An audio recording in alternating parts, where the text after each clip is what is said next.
Welcome to the Estate Planning Made Simple podcast by LSPN, one of the nation's largest and best estate planning networks. The information provided on this podcast does not constitute legal advice. All information, content, and materials available on this podcast are for general information purposes only. Appreciate everybody for joining us today for our podcast. We rotate through different topics, and today's topic is in relation to estate planning for business owners. And the last time we covered this topic, we talked a little bit about the 5Ds of business succession planning.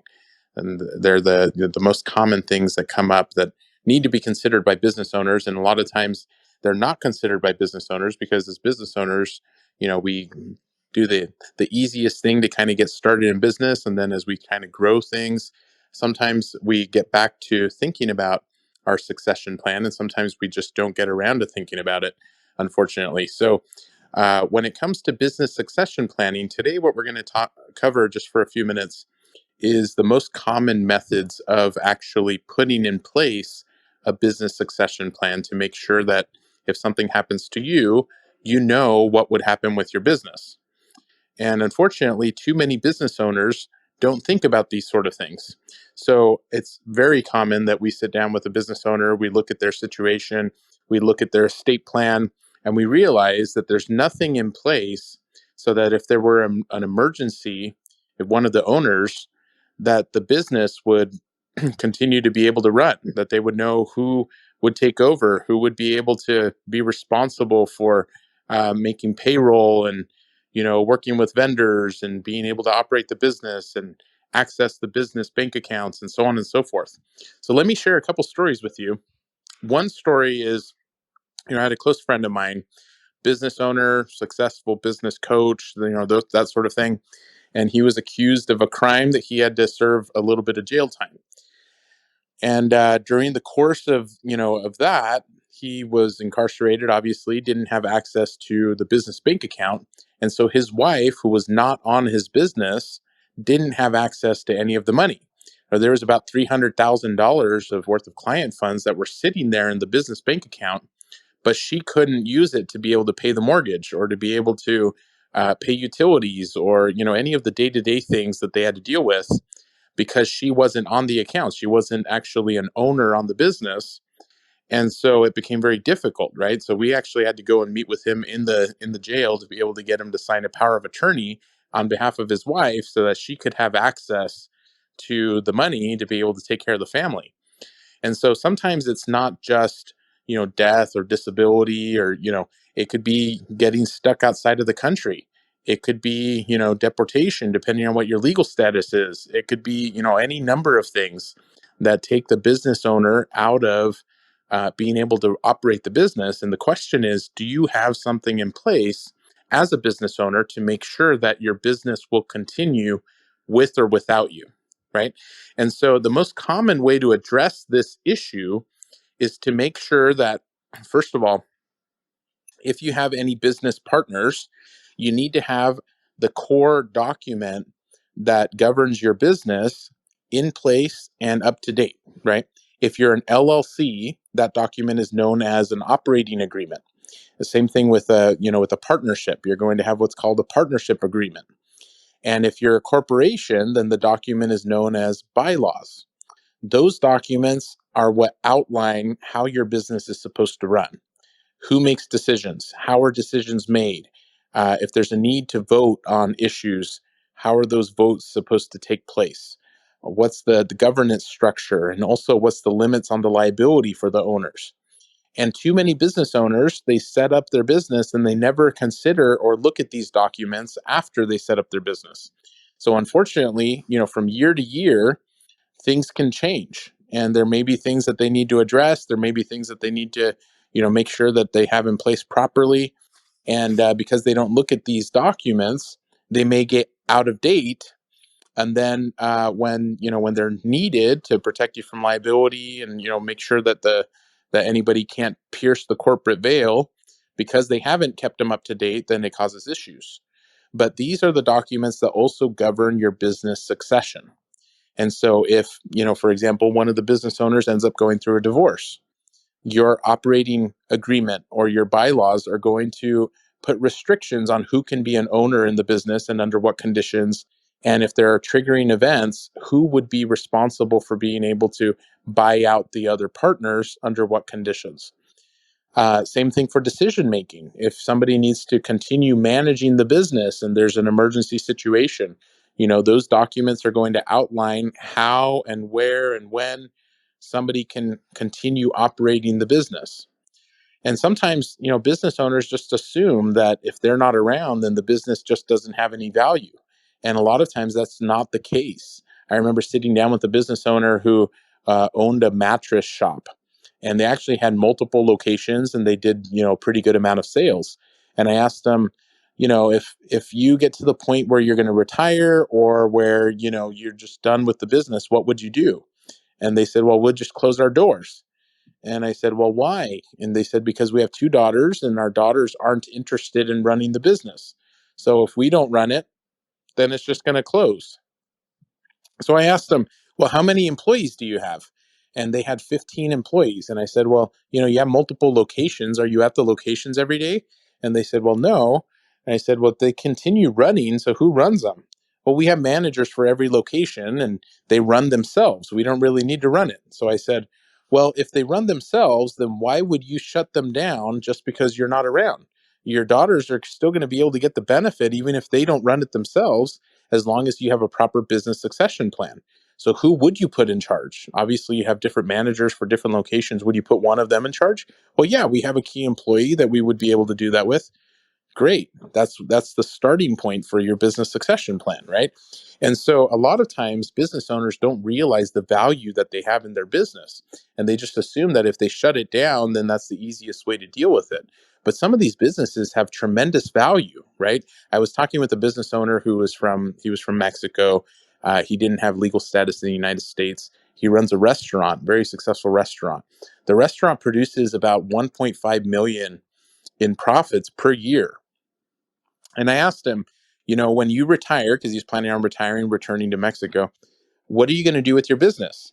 And he said, well, I'm just going to shut it down. Same answer, right? I'm just going to shut it down. And I said, well, have you thought about selling it? He said, oh, I didn't even know I could do that. He didn't even know that he could transfer it to somebody else, let them continue running his business, sell it before he leaves the country, or keep it open, right? Put somebody else in charge. He didn't know that he had those options, and so sometimes we limit ourselves simply because we don't know what options are available to us. But the reality is, a proper business succession plan can retain tremendous value for you, for your family, and in the case of emergencies. So the last story I'll share with you is we had a business owner that was in Florida, and this particular situation was that he had just gone through a very nasty divorce. It took years for them to be able to settle all the terms. He finally ended up with 100% custody of the children.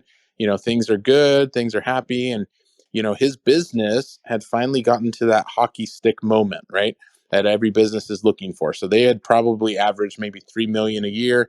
Now they jumped up to over 13 million a year in profits, and things are just really looking up. And then out of nowhere, he had a stroke and he ended up passing away.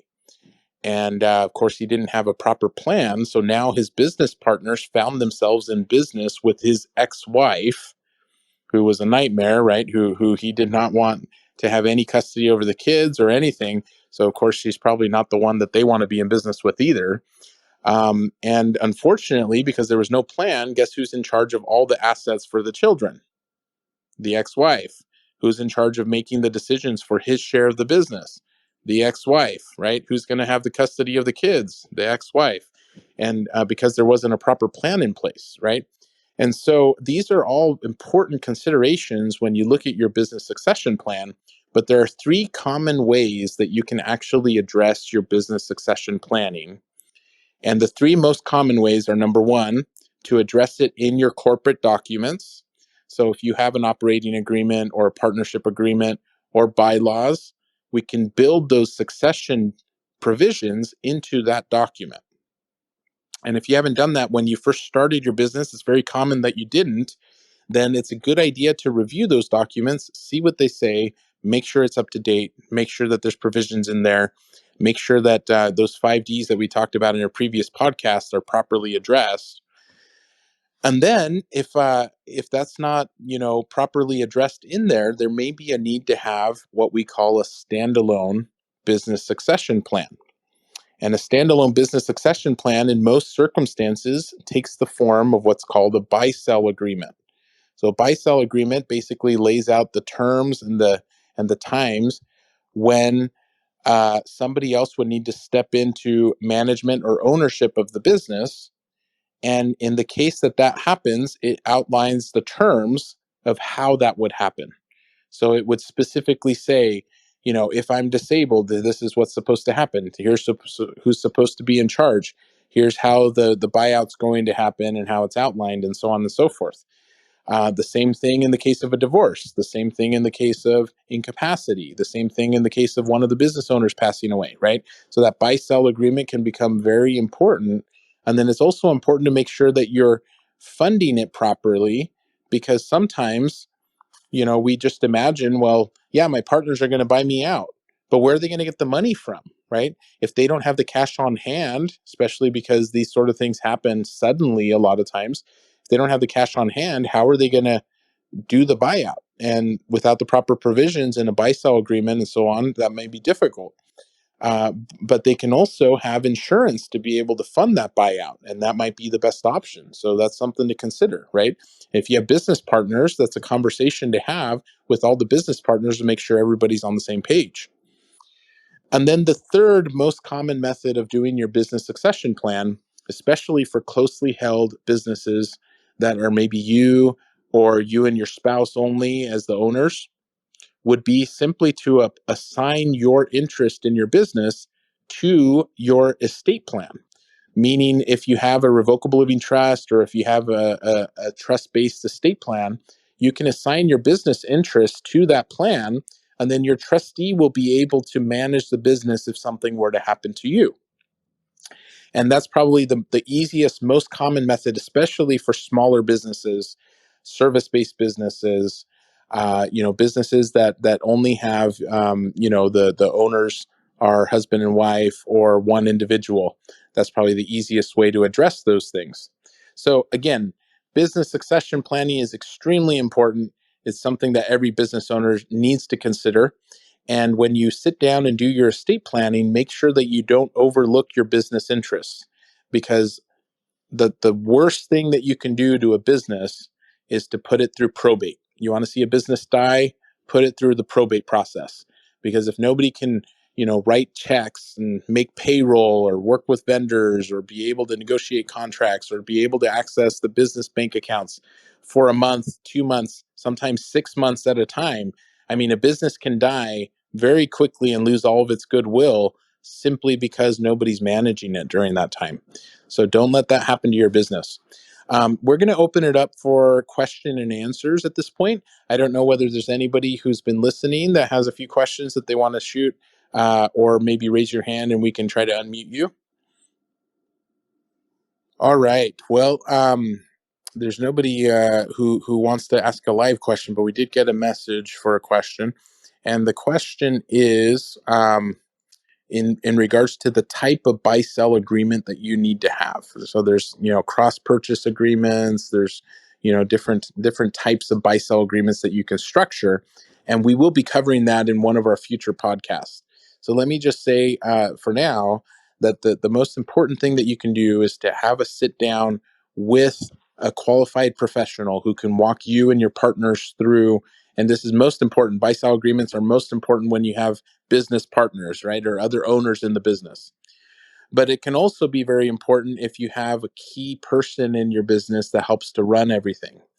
That's another consideration, right? But I would say get the important decision makers together, sit down with a qualified professional that can let you know what options you have, and then think through what the best succession plan for your business would be, and make sure that that's put in writing. Yeah. And again, we'll be addressing more details and more in depth in future podcasts. All right. Well, it looks like we don't have any additional questions. Thanks again for joining us today. We're going to keep it short and sweet. Join us next week as we'll be talking about estate planning related to, let's see. So I think the next week we're covering estate planning related to asset protection. And so, join us next week. We'll have some good things to share. And as always, we have this recorded and we'll be sharing it on YouTube and on multiple podcasting sites. Feel free to follow us, and we look forward to having multiple conversations with you in the future. This has been Estate Planning Made Simple, a podcast by LSPN. Join us next week on Clubhouse and on all major podcasting platforms.